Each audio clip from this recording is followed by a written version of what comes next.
வாங்க ஃப்ரெண்ட்ஸ், இன்றைக்கி கருவேப்பிலை சட்னி செய்யலாம்.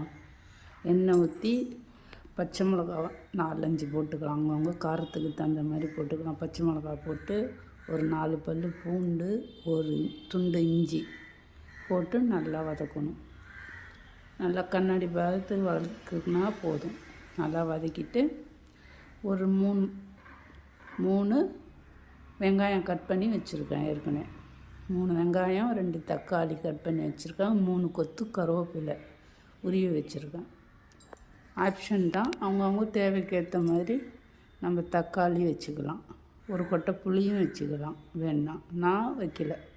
வெங்காயம் போட்டு நல்லா கண்ணாடி பதத்துக்கு நல்லா வதக்கணும். நல்லா வதக்கிட்டு அதிலே வேணுன்னா உப்பையும் போட்டுக்கலாம். உப்பும் போட்டு வதக்கலாம். வதக்கிட்டு தக்காளி போடணும். தக்காளி, கருவேப்பிலை அதையும் போட்டு நல்லா வதக்கணும். கருவேப்பிலை வதக்கிட்டு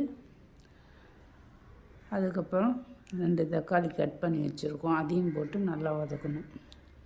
நல்லா வதக்கிட்டு ஆற வச்சு ஜாரில் போட்டு அரைச்சி ஒரு கருவேப்பிலை கொத்து போட்டு தாளித்து வச்சுக்கிட்டா சுட சுட இட்லிக்கு சாப்பிட்லாம், தோசைக்கு சாப்பிட்லாம்.